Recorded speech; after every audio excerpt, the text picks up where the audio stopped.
Hey there, welcome to day 279 of our Get Your Goals annual challenge. Sharon Horne-Ellstrom here, and this whole month we are talking about the life framework area of contribution.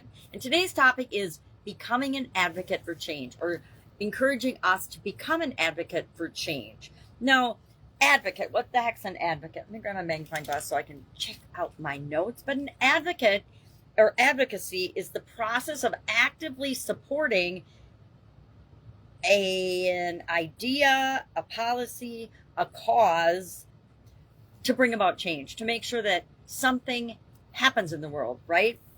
So we can advocate for social justice. We can advocate for environmental conservation. We can advocate for healthcare access for all. We can advocate for underprivileged people. We can advocate for people of certain groups or certain organizations that we feel strongly and passionately about. So we want to identify what we care about, right? We're not going to advocate or put any energy into something we don't care about, but we're going to think about what we are passionate about, and then we can use some of these tools for effective advocacy. I'm going to share 6 today, and then our action item is going to be to share one thing that you advocate for or against, or that you have in the past advocated for or against. I used to volunteer, and I was a big sister for a lot of years before I had my own kids and moved out of the town that I was in. And I advocated for children that needed a positive role model and a positive guide, or somebody just to give them attention and do things and activities with them. My little sister, I had the same little sister for 6 years, and she was the oldest of 6 children by 5 different fathers. So her mom didn't work. She just took care of the kids, and she was getting married. She did get married, and to the actually last father of her set of twins. So my little sister was an amazing little human being. Still is. She still is an amazing human being. So that was something I was passionate about. That was something I cared about. I grew up in a family with a lot of support and a lot of love and a lot of relatives and a lot of cousins. And so I never felt that lack of attention or lack of sense of belonging. And so it was a thing that I feel strongly about.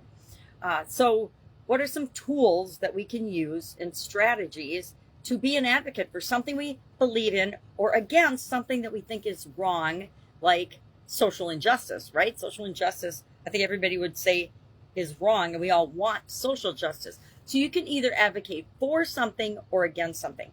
A lot more people advocate against something and push against things that they don't want than go out in the world and try to create the things that they do want. So let's talk about these 6 effective strategies or effective ways to advocate, to be an advocate. Number 1, research and education. We need to do our research and educate ourselves as well as other people by sharing what we learn for the causes that we care about.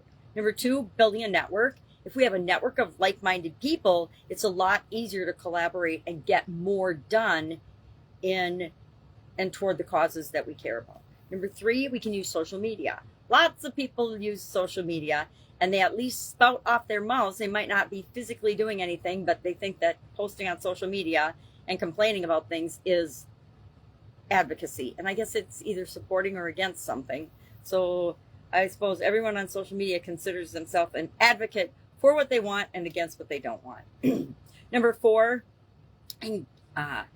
engaging with decision makers with respect to the topic at hand. If it's a policy, a government policy, engaging with the lawmakers would be a good example of that. Number 5, storytelling. Storytelling and sharing examples and sharing other people's stories is just as powerful as sharing our own stories when it comes to advocating for things. Now, if you happen to be a member of the group that you're advocating for, sharing your own story is the most powerful thing that you can do.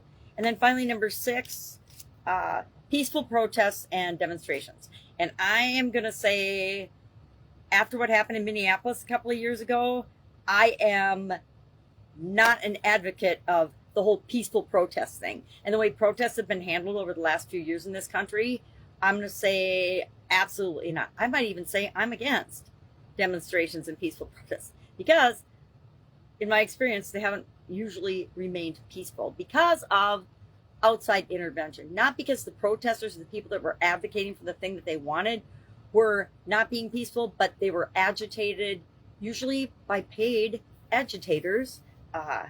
And so that is a way, that is a means, but I think it needs to be handled appropriately. And it has to really, the intent has to be that it's peaceful and other people outside of that group and advocacy aren't going to interfere. Yet, history has shown us in the past several years for sure that that's not necessarily the case, especially if political views are involved or if someone is trying to politicize a particular topic or group, then sometimes all hell breaks loose, as we saw in Minneapolis. So, and in other cities, right? Oregon and yeah, crazy. So, let's share one thing that we either have or will advocate for or against in the comments below. Any questions about this, hit me up. I did a little write-up, guide 17 of the Get Up and Go Challenge private Facebook group page. Otherwise, just ask, right? Always just ask.